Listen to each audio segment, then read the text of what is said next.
Listening 5. Art class. Listen to part of a lecture in an art class. The professor is discussing drawing. Drawing is a very basic art form. It's appealing because it can be used to make a very quick record of the ideas that an artist may be envisioning. So a drawing can serve as a visual aid for the artist to remember a certain moment of inspiration and maybe use it for a more detailed work later on. Okay. Usually such sketches allow the artist to visualize the proportions and the shapes without much attention to details. So these images can be used by painters, architects, sculptors, any artist really. And large renderings, sketches of parts of the whole, these can be helpful in the creative process when a huge image might be more difficult to conceive of in its entirety. Or a sketch of just one face in a crowd can allow the artist to focus on creating just that part of the image. So in many artist studios, countless drawings are strewn about as the final painting or sculpture takes form. And this gives us insight into the creative process, as well as the opportunity to see changes from the images at the beginning in the images of the finished work. It's rare, in fact, for an artist to use permanent materials to begin a piece of art. And some painters, for example, even sketch onto the surface of the canvas before applying the pigments. Now, architects are especially prone to sketches because, of course, their buildings are so large that an image in smaller scale is necessary to the imagination and implementation of such projects. So these studies become the basis for future works. And again, this is very interesting as a record of the creative process. Okay so far? Okay. Drawing has several other functions besides as a temporary reference. For centuries, artists have used drawing as a traditional method of education. By copying the great works, especially of the old masters, aspiring artists could learn a lot about proportion, how to capture light and shadow, and so forth.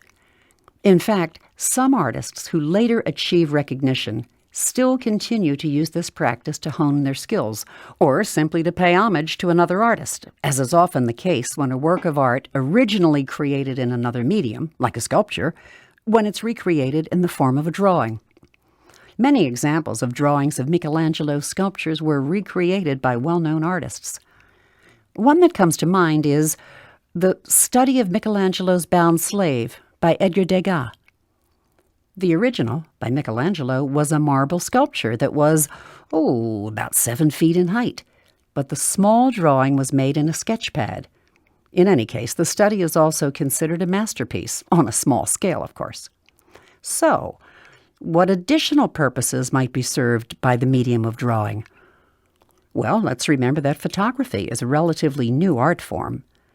So, prior to the use of photographs to record historical events, a quick drawing by an artist was about the only way to preserve a real-time visual account of an important moment.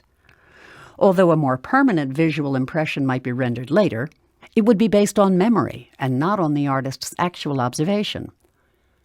Probably the most often cited example of a sketch that preserved an historical record would be the small drawing of Marie Antoinette as she was taken to the guillotine in a cart through the streets of Paris. Jacques-Louis David sketched this famous drawing on a piece of paper about the size of the palm of his hand. And the artist as a reporter, is still important even in modern times when photography isn't possible. For example, when judges won't permit cameras in the courtroom. Okay, to review. We've talked about 3 functions for drawing: as a visual aid for the artist to complete a future work, as a method of education for aspiring artists or even practiced artists, and a way to report an event. But the sketchbook has other possibilities.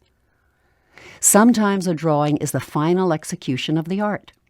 Picasso produced hundreds of drawings in, every conceivable medium, but especially in pencil and crayon. I find it very interesting that Picasso did so much of this kind of work, drawing, in his last years. Some critics have argued that he was just laughing at the art world, which was willing to pay outrageous sums for anything with his name on it. And clearly, a drawing can be executed in a short period of time. But other critics, They feel as I do, that Picasso was drawing because it was so basic, and because it was so spontaneous, and so much fun. And also, think about how difficult it really is to produce a quick drawing with a few lines, and no opportunity to recreate the original, either by painting it out or remodeling the clay or changing the building materials or any of the other methods for revision of a finished artistic work that artists have at their disposal. So what I'm saying is that drawing, when it's elevated to a finished piece, it must be done with confidence, and it must show a high degree of creativity and mastery of the art form. In a way, it harkens back to the beginnings of art itself, when some unknown artist must have stuck a finger in the earth to draw an image, or maybe he picked up a stone and made a drawing on the wall of a cave. Okay, so as a first assignment, I want you to make a couple of sketches yourself. I'm not going to grade them. This isn't a studio art class. I just want you to use a few basic strokes to capture an image. You can do the first one in pencil, crayon, ink, chalk, or even charcoal, whatever you like. Then I want you to sketch the same image in a different medium.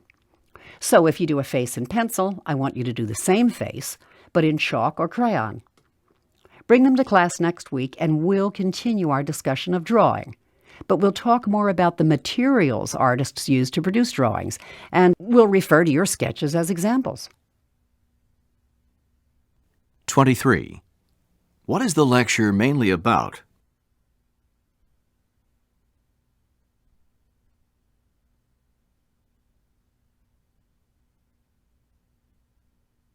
24.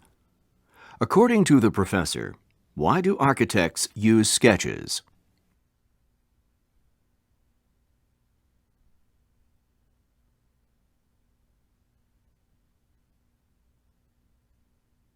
25. Listen again to part of the lecture, and then answer the following question.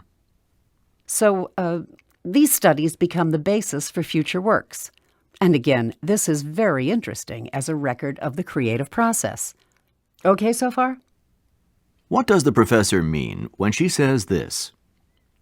Okay so far?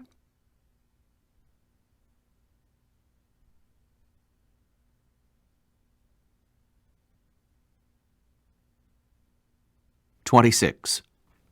Why does the professor mention the drawing of Marie Antoinette?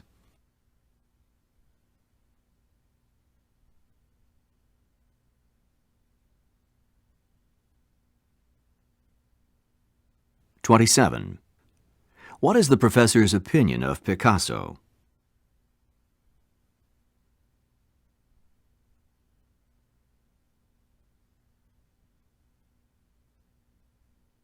28. According to the lecture, what are the major functions of drawing?